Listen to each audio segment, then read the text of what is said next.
Moment. Every moment എന്ന് പറഞ്ഞു കഴിഞ്ഞാൽ എല്ലാ നിമിഷവും. ആകെ 2 വാക്കുകളുള്ളൂ, 2 വേർഡ്സേ ഉള്ളൂ. ഇതിന് അങ്ങോട്ടും ഇങ്ങോട്ടും ഇളക്കി മറിക്കണ്ട. ഇതൊരു സെറ്റാണ്, ഇങ്ങനെ കിടക്കുകയാണ്. എവ്രി മൊമെന്റ്, ഇതിനെ അങ്ങനെ തന്നെ പഠിച്ചു വെക്കുക. എവ്രി മൊമെന്റ്, എല്ലാ നിമിഷവും. കഴിഞ്ഞു. കരീം, ഇന്ന് എൻ്റെ പേരുള്ള ഒരാളെ കുറിച്ചാണ് വായിക്കാൻ പോകുന്നത്. റിമെമ്പേർഡ് എന്ന് പറഞ്ഞു കഴിഞ്ഞാൽ ഓർത്തു എന്നാണ്. ഓർത്തു. അപ്പം എന്തായി? Every moment Karim remembered. എല്ലാ നിമിഷവും കരീം ഓർത്തു. ആരെ ഓർത്തു എന്നറിയോ? അവൻ്റെ ഗ്രാൻഡ് പേരൻസ്. അവൻ്റെ ഗ്രാൻഡ് പാരൻസിനെ. ഗ്രാൻഡ് പാരൻസ് എന്ന് പറഞ്ഞു കഴിഞ്ഞാൽ മുത്തശ്ശനും മുത്തശ്ശിയും. അപ്പോൾ ഏകദേശം മീനിങ് കംപ്ലീറ്റ് വന്നു അല്ലേ? എന്താണ്? Every moment Karim remembered his grandparents. എല്ലാ നിമിഷവും കരീം അവൻ്റെ മുത്തശ്ശനെയും മുത്തശ്ശിയെയും ഓർത്തു. ഇനി അടുത്താണ് ഹൂ. ഇവിടെ കണ്ടോ? ഇവിടെ ഹൂ ഉപയോഗിച്ചത് ആർക്ക് വേണ്ടി എന്നറിയോ? ഇവർക്ക് വേണ്ടിയാണ്.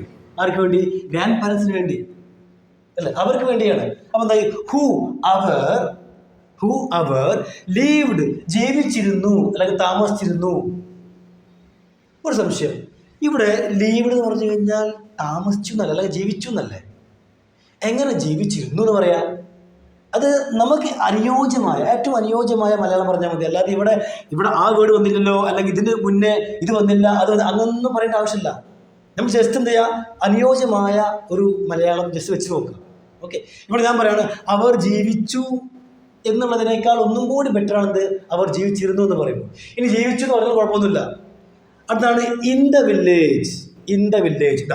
ഇത് ഇങ്ങനെ സെറ്റായിട്ട് കിടക്കാട്ടോ. നിന്നോട്ടെ. ഇൻ ദ വില്ലേജ് എന്താണ്? ഗ്രാമത്തിൽ എന്നാണ്. എന്താണ്? ഗ്രാമത്തിൽ. അപ്പോൾ നമ്മൾ ഇത് മാത്രം എടുത്തു നോക്കണ്ടായി.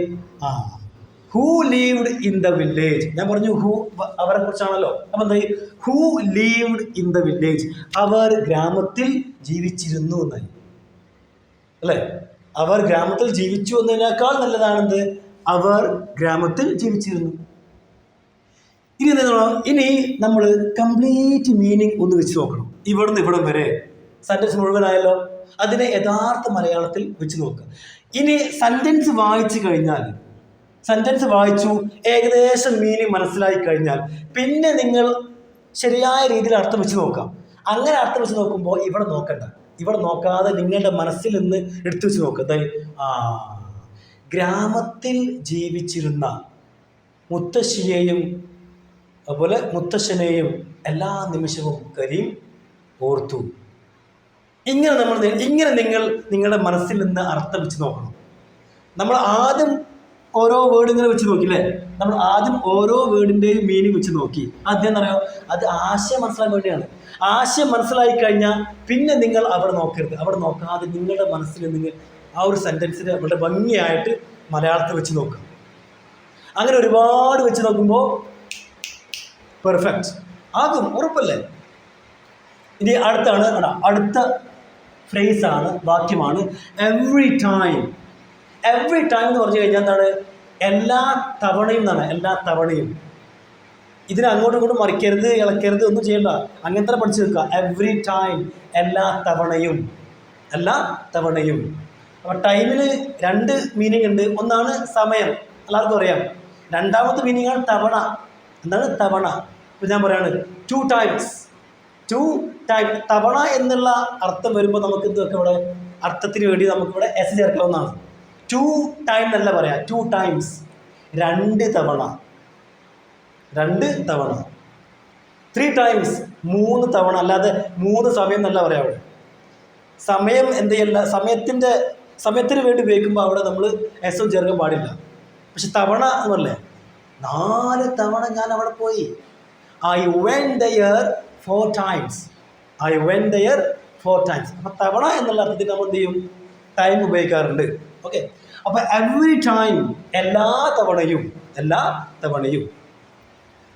ഇനി സംശയം ഉണ്ടോ ഇവിടെ എന്തുകൊണ്ട് എസ് വന്നില്ല? കാരണം ഇംഗ്ലീഷ് ലാംഗ്വേജിൽ എവ്രി അതുപോലെ ഈച്ച് ഈ 2 വേർഡ്സിന് കിട്ടും. ഇതിൻ്റെ കൂടെ ഒരു കാരണവശാലും എസ് ഉപയോഗിക്കരുത്. എന്ന് വെച്ചാൽ പ്ലൂറൽ ഫോം ഉപയോഗിക്കരുത്. എവ്രി ചെയർ എന്ന് പറയാൻ പാടുള്ളൂ. എല്ലാ കസേരകളും. മലയാളാർത്ഥം ഇങ്ങനെയാണ് എവ്രി ചെയർ. എല്ലാ കസേരകളും. പക്ഷെ എവറിൻ്റെ കൂടെ എസ് വരാൻ പാടില്ല. അതാണ്. അപ്പോൾ അതൊക്കെ കൂടെ. അപ്പം നിങ്ങൾ അതൊന്നും ചിന്തിക്കേണ്ട. ഇപ്പോൾ എവറി ടൈം ഇത് അതുപോലെ അത് പഠിച്ചു വെക്കുക. എവറി ടൈം എന്ന് പറഞ്ഞു കഴിഞ്ഞാൽ എല്ലാ തവണയും, അത്രേ ഉള്ളൂ. എല്ലാ തവണയും, എവറി ടൈം. അതുപോലെ എവറി മൊമെൻറ്റ്, എല്ലാ നിമിഷവും. ഓക്കെ, എവറി ടൈം, എല്ലാ തവണയും മതി. അങ്ങനെ പഠിച്ചാൽ മതി. എവറി ടൈം, എല്ലാ തവണയും. അവൻ വിസിറ്റഡ്, സന്ദർശിച്ചു. വിസിറ്റ് സന്ദർശിക്കുക, വിസിറ്റഡ് സന്ദർശിച്ചു. അപ്പം എന്തായി? എവറി ടൈം ഹി വിസിറ്റഡ്, എല്ലാ തവണയും അവൻ സന്ദർശിച്ചു. ആരെ? ദെം, അവരെ.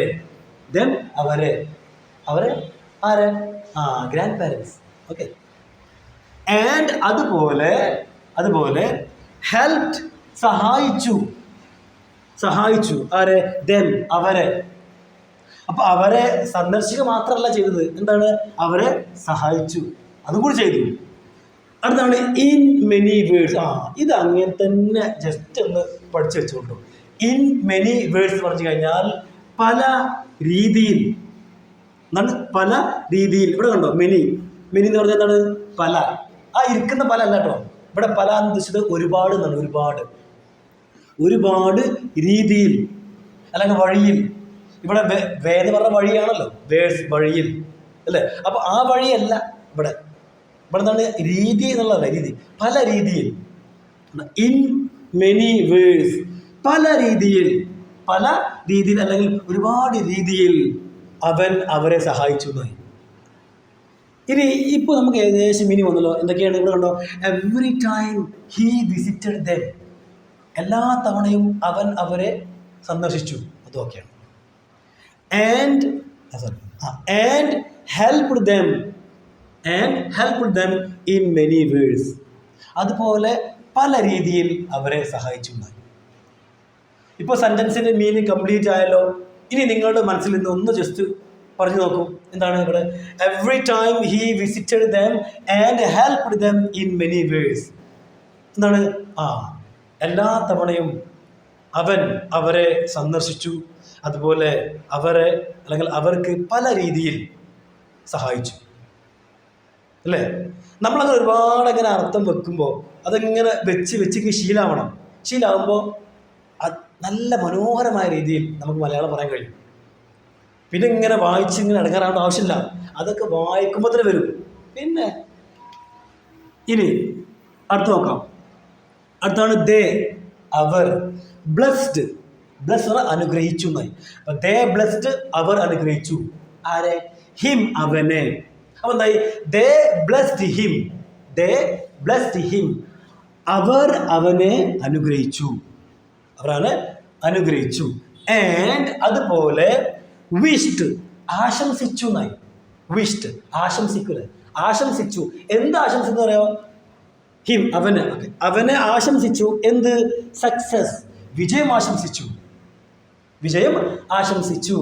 All the time. കണ്ടോ ഇവിടെ കണ്ടോ? നമ്മുടെ മൂന്നാമത്തെ പ്രധാനപ്പെട്ട ഫ്രേസാണ്. ഓൾ ദ ടൈം എന്ന് പറഞ്ഞാൽ എല്ലാ സമയത്തും. All the time. ഇപ്പോൾ നമ്മുടെ മനസ്സിൽ ഏകദേശം കംപ്ലീറ്റ് അർത്ഥം വന്നില്ല. എന്താണ്?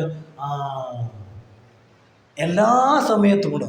പിന്നെ ഇവിടെ നോക്കാതെ നമ്മൾ അർത്ഥം വെച്ച് നോക്കുക. ഇവിടെ നോക്കാതെ വേണമെങ്കിൽ ഒരു തവണ കൂടി വായിക്കാം ഫുള്ളായിട്ട് ഈ സെന്റൻസ്. ഇങ്ങനെ they blessed him and wished him success all the time. എന്താണ്? എല്ലാ സമയത്തും അവർ അവനെ അനുഗ്രഹിച്ചു, അതുപോലെ വിജയം ആശംസിച്ചു എന്നായി. ഓക്കെ അല്ലേ? അങ്ങനെ തന്നെയാണ്. ഓക്കെ. ഇനി അടുത്താണ് ഇവിടെ. ദേ, അവർ. ഓഫൺ, പലപ്പോഴും. സെറ്റ്, പറഞ്ഞു. അപ്പം എന്തായി? ദേ ഓഫൺ സെറ്റ്, അവർ പലപ്പോഴും പറഞ്ഞു. അപ്പം അവർ പലപ്പോഴും പറഞ്ഞു എന്നുള്ള ആ ഒരു മലയാളം വാക്യത്തിന് ഒന്നും കൂടി നല്ല രീതിയിൽ പറയുകയാണെങ്കിൽ നമുക്ക് ഇങ്ങനെ പറയാം: അവർ പലപ്പോഴും പറയുമായിരുന്നു. അല്ലേ? അവർ പലപ്പോഴും പറയുമായിരുന്നു. അപ്പം നിങ്ങളിവിടെ വാശി വെക്കരുത്. എന്ത്? ഇവിടെ സെഡ് എന്ന് പറഞ്ഞാൽ പറയുമായിരുന്നു എങ്ങനെ വരിക? ഈ സെഡിൻ്റെ മുന്നേ വേറൊരു എക്സ്ട്രാ വേർഡ് വന്നിട്ടില്ലല്ലോ. അങ്ങനെ ചിന്തിക്കരുത്. അങ്ങനെ ചിന്തിച്ചു കഴിഞ്ഞാൽ നമുക്ക് അങ്ങനെ അർത്ഥം വെക്കാൻ കഴിയില്ല. അപ്പോൾ ദേ ഓഫൺ സെറ്റ്, അവർ പലപ്പോഴും പറഞ്ഞു എന്നുള്ളതിനേക്കാൾ ഒന്നും കൂടി ബെറ്റർ അല്ലേ ഇത് അവർ പലപ്പോഴും പറയുമായിരുന്നു എന്നുള്ളത്. അപ്പൊ അങ്ങനെ വെക്കുക, അത്രേ ഉള്ളൂ. എന്ത് പറയുമായിരുന്നു അറിയോ? ഇവിടെ കണ്ടു, കം വാട്ട് മേ. പിടിച്ചോളി, വളരെ പ്രധാനപ്പെട്ടാണ്. കം വാട്ട് മേ അടുത്ത ഫ്രേസാണ്. ഇതിനെ തുടരുത്, ഇതിനെ അങ്ങോട്ടും കൂടെ ഇളക്കിയ കഴിഞ്ഞു. കം വാട്ട് മേ സെറ്റായിട്ട് ഇങ്ങനെ കിടക്കാണ്. ഇതിൻ്റെ അർത്ഥമാണ് എന്തൊക്കെ സംഭവിച്ചാലും. ഒരു വേർഡ് ഇങ്ങനെ ഇളക്കി കഴിഞ്ഞാണല്ലോ കയ്യിൽ നിന്ന് പോകും അർത്ഥം. ഇത് അങ്ങനെ തന്നെ സെറ്റായിട്ട് കിടക്കുകയാണ്. കം വാട്ട് മേ, പഠിച്ചു വെക്കുക അങ്ങനെ തന്നെ. കം വാട്ട് മേ, എന്തൊക്കെ സംഭവിച്ചാലും. കം വാട്ട് മേ, എന്തൊക്കെ ഇതൊക്കെ സ്പോക്കൺ ഇംഗ്ലീഷിൽ കോമൺ ആയിട്ട് ഉപയോഗിക്കുന്ന ഫ്രേസുകളാണ്, വാക്യങ്ങളാണ്. Come what may I will meet her. എന്തൊക്കെ സംഭവിച്ചാലും ഞാൻ അവളെ കണ്ടുമുട്ടും, അല്ലെങ്കിൽ ഞാൻ അവളെ കാണും. ഓക്കെ. നെവർ, ഒരിക്കലും ഇല്ല എന്ന് പറഞ്ഞു, ഒരിക്കലും ഇല്ല.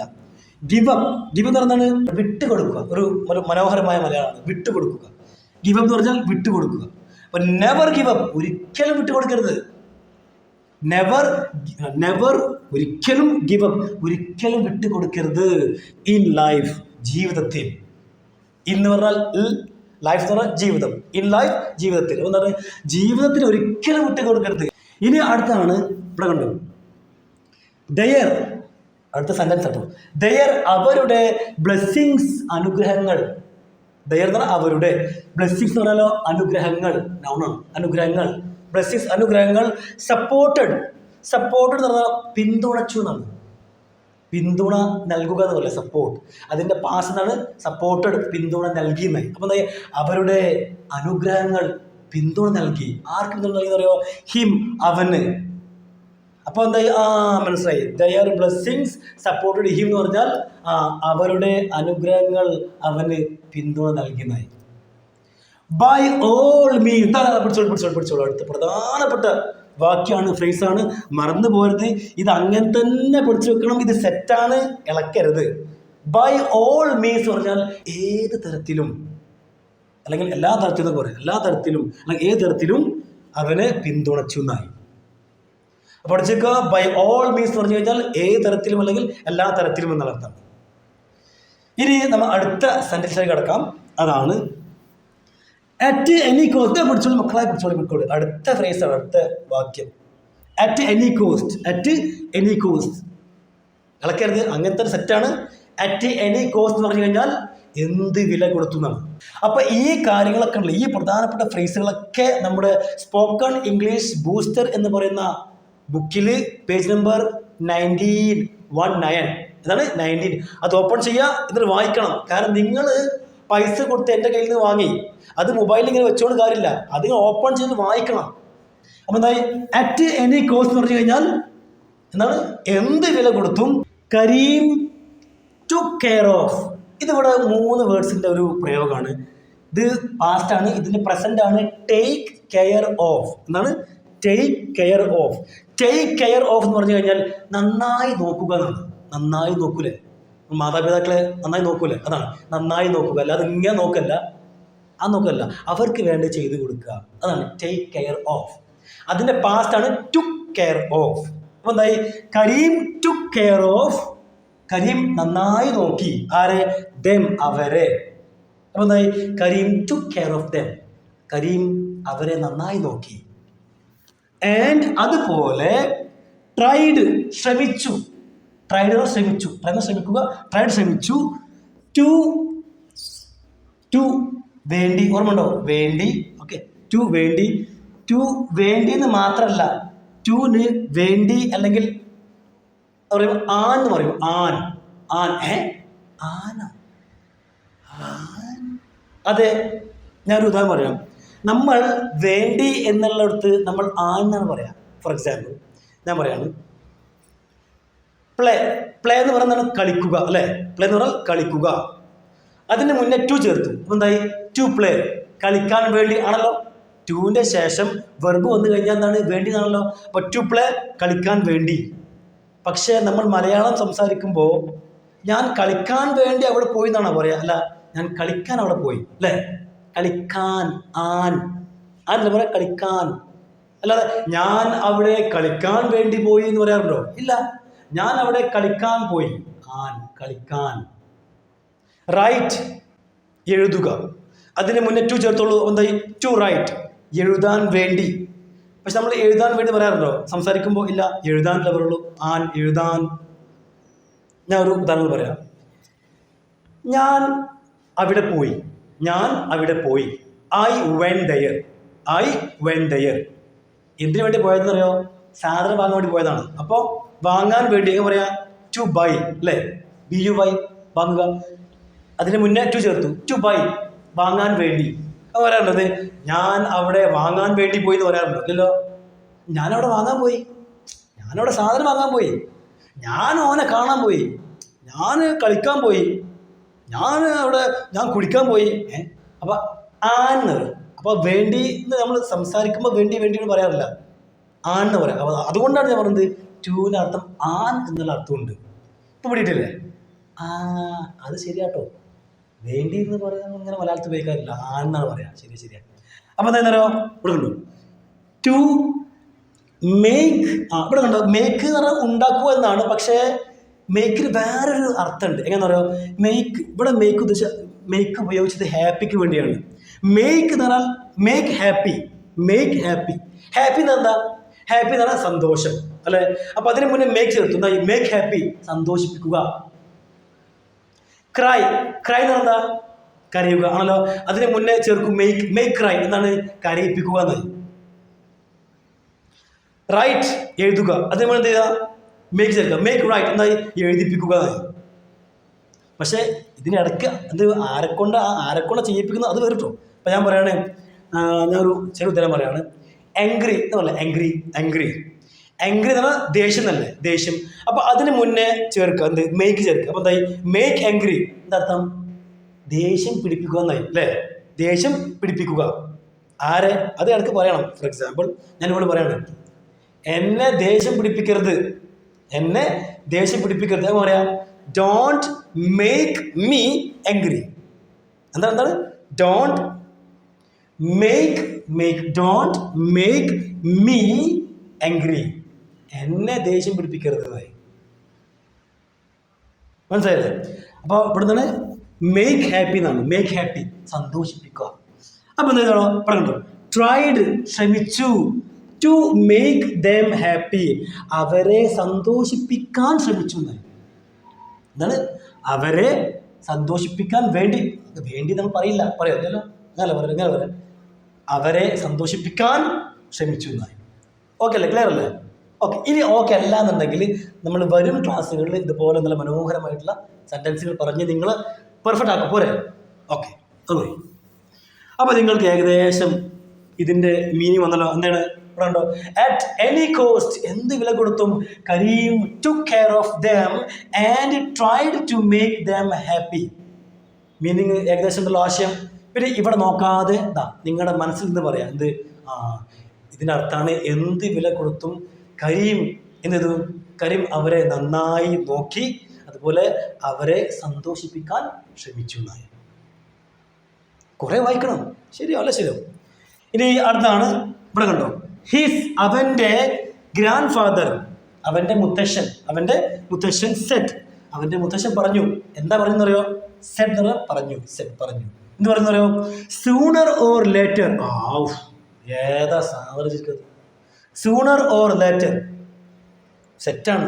ഇതിനർത്ഥം എന്നറിയോ? ഇന്നല്ലെങ്കിൽ നാളെ. അവിടെ ടുഡേ ഓർ ടുമോറോ എന്നല്ല പറയാൻ. അതിന് പകരം എന്താ പറയുന്നോ? ടുഡേ ഓർ ടുമോറോ എന്ന് പറയരുത്. അതിന് പകരം സൂണർ ഓർ ലേറ്റർ. ഇന്നല്ലെങ്കിൽ അങ്ങനെ പറയാം. ഇന്നല്ലെങ്കിൽ നാളെ എന്ന് പറയും. ഇങ്ങനെ പറയാം, സൂണർ ഓർ ലേറ്റർ, ഇന്നല്ലെങ്കിൽ നാളെ. നീ ആര് പറയുന്നോ? മുത്തശ്ശൻ പറയാണ്. യു വിൽ ബിക്കം എന്നുള്ളൂ. ആ വിൽ ചേർക്കുന്നത് ഫ്യൂച്ചറിനെ കാണിക്കാൻ വേണ്ടി ആണല്ലോ. ഗോ എന്ന് പറഞ്ഞാൽ പോകുക. വിൽ ഗോ, പോകും. കം, വരുക. വിൽ കം, വരും. റൈറ്റ്, എഴുതുക. വിൽ റൈറ്റ്, എഴുതും. അതാണ് ഫ്യൂച്ചർ. അപ്പം എന്തായി? യു വിൽ ബിക്കം, നീ ആയി തീരും അല്ലെങ്കിൽ നീ ആകുമെന്നാണ്. ബിക്കം എന്ന് പറഞ്ഞാൽ ബിക്കം ആകുക അല്ലെങ്കിൽ ആയി തീരുക. അപ്പോൾ വിൽ ബിക്കം, ആകും. അപ്പോൾ യു വിൽ ബിക്കം, നീ ആകും അല്ലെങ്കിൽ നീ ആയി തീരും. നീ എന്താ ഒരു ഇൻസ്പിറേഷൻ. ഒരു പ്രചോദനമായി തീരുന്നു പറയാണ്.